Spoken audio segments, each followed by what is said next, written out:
आता तुम्ही इथं पाहायला आले, तुम्हाला मला जे जे प्रश्न विचारायचे असेल, तुम्हाला जे जे अडीअडचणी वाटत्या, मी हे कहून सांगितलं तुम्हाला की हे पाहिल्याशिवाय कळत नाही. आणि पाहत असताना दोघांना पाहिलं पाहिजे नाव आणि बायको तवा मेळ जमतो.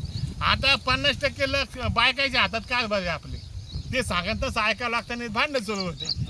तर कुठं शेती पाहायला जायचं असेल तर आपलं डबल सीट घेऊन आपण गेलं पाहिजे, म्हणजे आपल्या पत्नीला घेऊन गेलं पाहिजे असं मला वाटतं. बापू आता हे झालं तुमचं, आता या शेतात पूर्ण कचराच दिसतोय. हां, तर मग हे कचरा आता याच्यात काय करणार तुम्ही आता याच्यात? आता हे सारखे जर शेती करायची असेल तर आपल्याला याला मशागत करायची नाही, आपल्याला नांगरायचं नाही, वाकवायचं नाही, ह्या बेडवर पीक घ्यायचं आहे.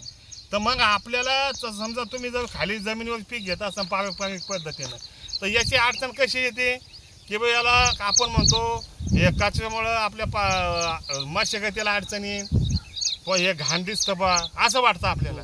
पण याच्यात आपल्याला हे पाहिजेच. म्हणजे यानं काय होतं, एक तर आच्छादन होतं, आच्छादन झाल्यामुळं गवत उगत नाही.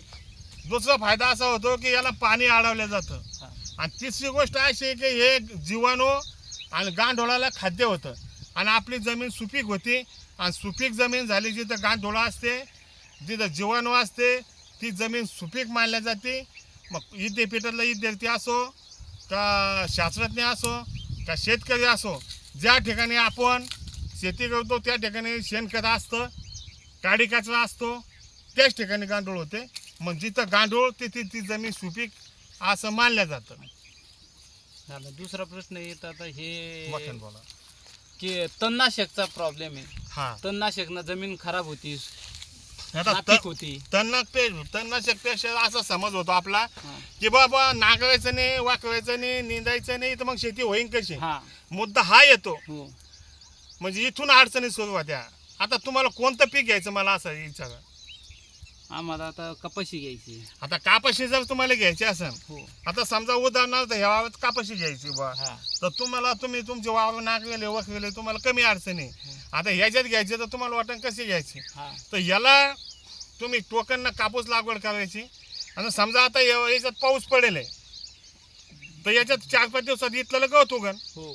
मग ह्या गवतामध्ये आपण राऊंडअप सारखं औषध त्याच्यात थोडं गोल टाकून आणि आपलं जे पेंडामिथिन आहे, म्हणजे जर गवत असेल तर राऊंडअपनं आपलं गवत जळून जाईल. म्हणजे उदाहरणार्थ कांगरे जे बी असेल ते लहानपणी, आणि खाली उगू नये म्हणून आपल्याला ते बिनाशक औषध आणायचं आहे. त्याच्यामुळं उगलेलं गवत त्यानं जाणार आहे आणि जे गवत उगायचं आहे बिनाशक आपण आणलं तर त्यानं 1 ते 6 महिना गवत उगत नाही. पुढं बोला. तर तुम्हाला असं म्हणायचं की बा मग याच्यामध्ये आता पुढं काय करायचं. आता 40 दिवस तुमचं गवत उगत नाही, मान्य आहे तुम्हाला. हा, 40 दिवसानंतर जे गवत उगन त्याच्यात तुम्ही आपलं हिट्रिल ट्रायकोसोबत हाणायचं. आपण सगळेच आणतो. तुम्ही SRT केली काय आणि नाही केले का, तुम्ही औषध आणता हे मान्य आहे तुम्हाला. तर मग आपण ते औषध आणायचं, त्यानं तुमचं एक महिना तणाचं नियंत्रण होतं.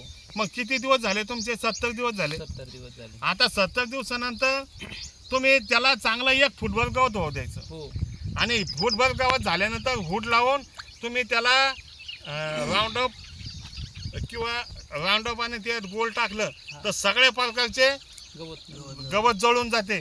मग तुम्हाला वाकवावं लागलं का? नाही. निंदावं लागलं का? याला म्हणते SRT शून्य मशागत शेती. पुढचा काय प्रश्न आहे तुमचा? बापू SRT ला ठिबक बंधनकारक असतं का, बिगर ठिबक चालतं? नाही, आता तुमचे आपल्याला काय याच्यात SRT ला ठिबक बंधनकारक नाही आहे. SRT ला फक्त मशागत करणं हे बंधनकारक आहे. आता समजा तुम्हाला ठिबक नसेल आणि तुम्हाला पाणी द्यायचं आहे, तर तुम्ही दाण्यानं देऊ शकता किंवा मग तुषारनं तुम्ही पाणी देऊ शकता. पुढं आता तुम्ही कापसाचा, आपला विषय कापसाचा चालू आहे. कापूस काढायच्या हा, तर तुम्हाला आम्ही असं म्हणतो याच्यामध्ये की बा जी महिला आहे किंवा आपली पत्नी असेल किंवा मंजूर असेल, तर हे आपल्याला डायरेक्ट कापूस असायलाच महिलेचं काम आहे. कसं आहे, आता तुम्ही औषध आणलं महिलेचं काम आहे का? नाही. हा, मग तुमची महिला जर एकदम चांगली तरबेज असेल किंवा उत्सुक असेल तर ती पाठीवरच्या टाकीनं औषध आणू शकते. अशा बऱ्याच महिला आणत्या, अशा बी आणत्या. तर हे बी ते महिला काम करू शकते. आणि दुसरी गोष्ट मग महिलेला नुसतं